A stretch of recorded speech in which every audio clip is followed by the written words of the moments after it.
this is my first opportunity to go on a mission trip in 8 years. So, well, I've had other opportunities. The first time I actually went. It was an incredible blessing. And I hope you'll see some of that through what I'm saying. A lot of the things I'll have in kind of a slideshow, in full Army style, one slideshow. It'll be questions based off verses. And honestly, those questions are the ones that I've been asking myself. Like, that's what God's been asking me. And it's been convicting me, really.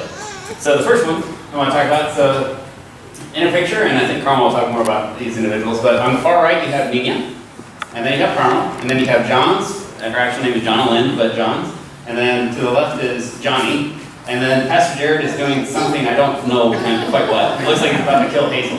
That's Hazel, and then Pastor Allen and myself. So Nina, John's, and Johnny were the 3 college students we got to meet while we were there. And they were the ones who ran the VBS in this town called Apari. And we initially went up to Apari to look at how we could open up a church plant. And that was the purpose of us going there. While we're there, we got to meet these 3 individuals who were amazing. Like, absolutely amazing. They were so on fire for God. And it was interesting to me, and that's why I have this verse up there, that like we plan our way. Like, we want to do this, we want to do this, we want to do this. But it's God who directs our steps. So we have to be sensitive enough to say, hey, even though you've been planning this, listen to what I'm saying, and you might actually learn something. So he had this interaction planned for us to be able to meet with them. Just being sensitive to the Lord's leading. Even though you might have something planned, being able to listen to his voice and hear where he wants you to go instead.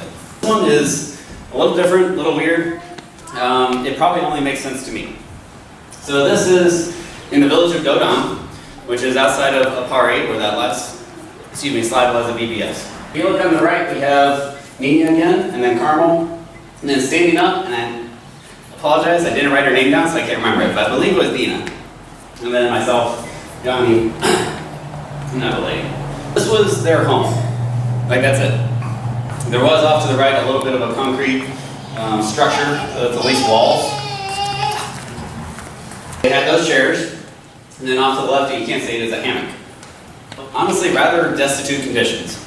And there were multiple families living at that location. So we were blessed when we went there. Johnny was able to share the gospel with her. But we found out in talking with her that she was an abused wife who had to run away from her abusive husband. She found shelter with this family and basically was living there.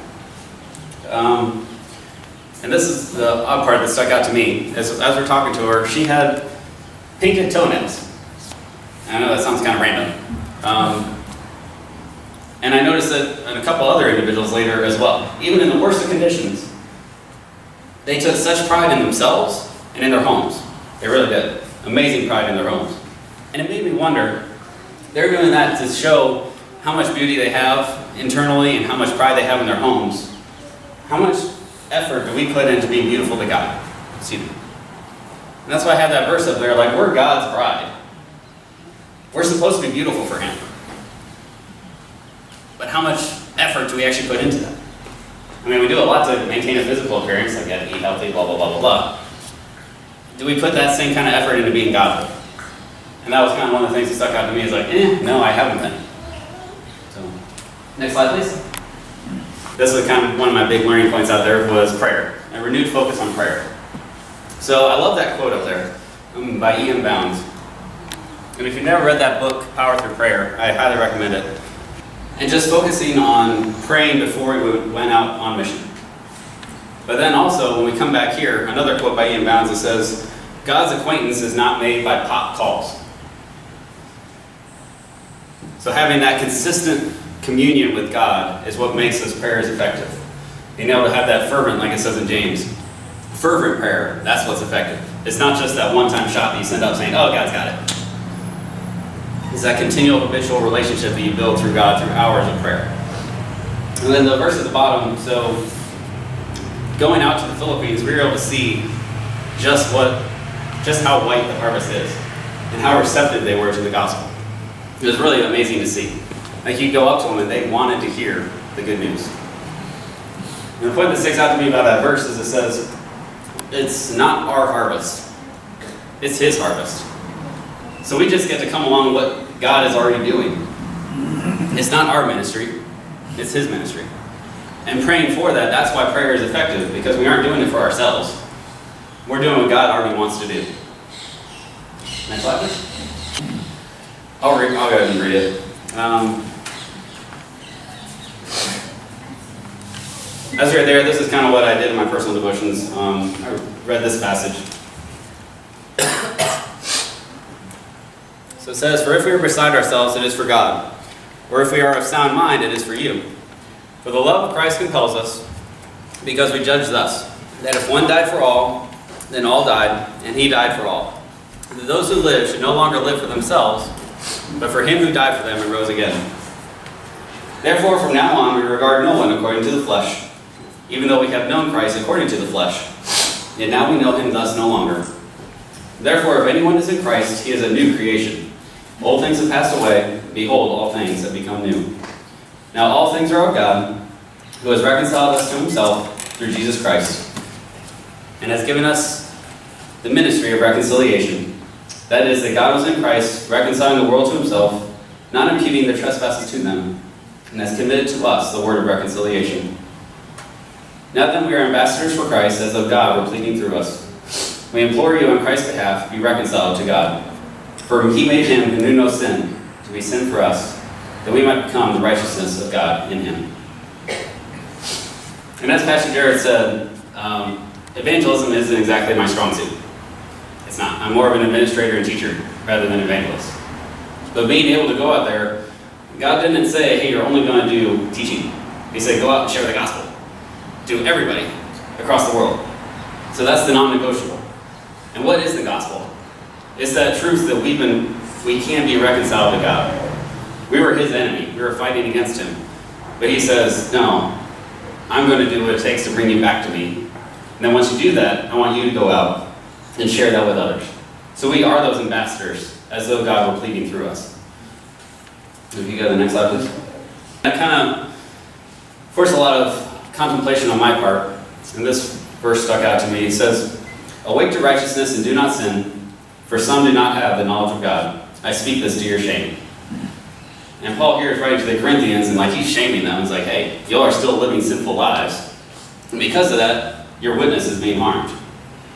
And the part that got me is man, I'm still living sin. I still have sin in my life. And that's what's keeping people from getting to heaven, is my sin. Because I'm so focused on my sin, that's inhibiting God from working through me and sharing the gospel. So that was a really convicting moment on the trip, just for myself. And then the next part is what I use the Romans passage as kind of my evangelism as a result of that. Was, well, God has reconciled us. How do we share the gospel? And thankfully, like Pastor said, you should know a few ways, and this one's really simple. So it's in Romans, and it goes through step by step. What do you need to do to be saved? Believe in the Lord Jesus Christ. You have to confess it. Now, confessing, is that just saying something? No, that's actually living it out with your life. So, highly encourage you, if you don't know, like Pastor Allen said this morning, one of those ways to easily share the gospel.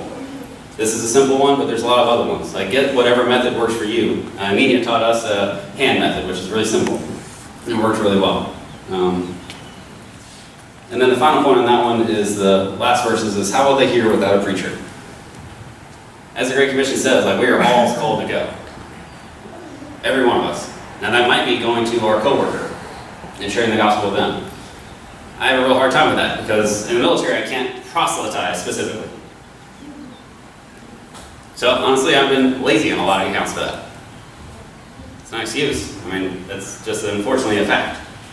So I've been trying, since we got back, to be more deliberate and intentional about sharing my faith at work. Next slide.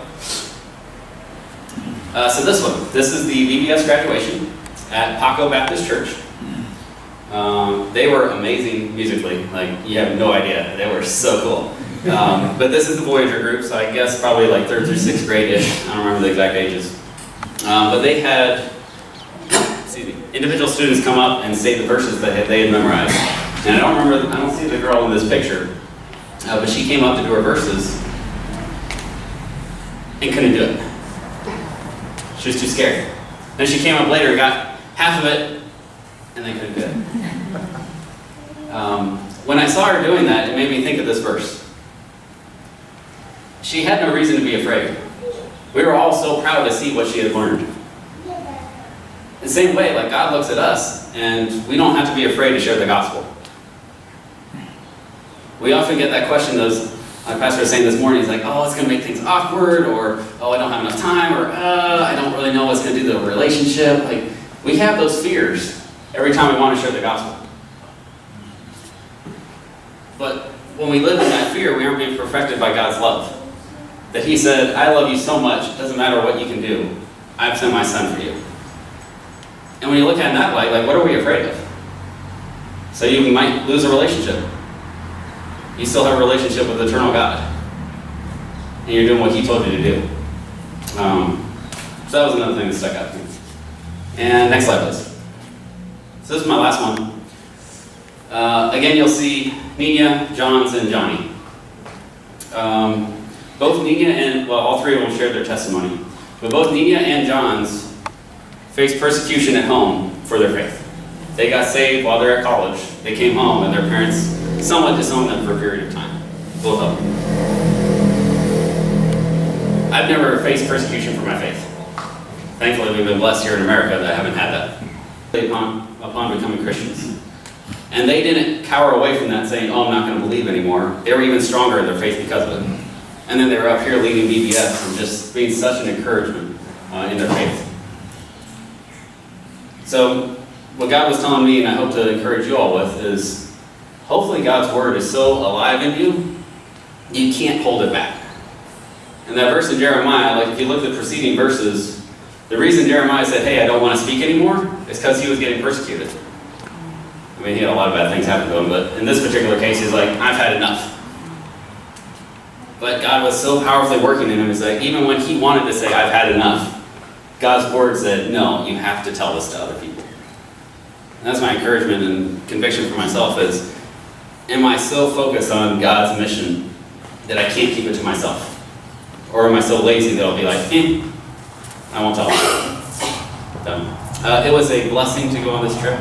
Thank you, church, for your prayers. I highly encourage you to go on a future mission trip if you're able. It is truly a blessing, and you'll learn so much, and you'll be able to witness so much, and then come back here. And I had a friend trip that was at the Dominican Republic, and it was a short-term mission trip. And so we all went down there, got to do our mission. It was about a week long. Then she was wise beyond her years, and she was one of the hosts there in the Dominican. And she said, you know, you came on this mission trip thinking that you came to help us. Actually, we're here to help you grow in your faith, because you're only here for a week. You go back and you live your life. And that really struck home to me, and it's stuck home to me ever since. It's like, yes, we were able to do some amazing things, and great opportunities and future relationships we're going to be able to work on. But how are you living the other 40 or 51 weeks of the year? And also a convicting part on that one, like I haven't shared the gospel since I got back. I talked to my first son a little bit about his faith, but I haven't. It was a great opportunity there, did a lot there, but what have I done since? So that's my encouragement to you all, is that we do have that great message, so let's share it.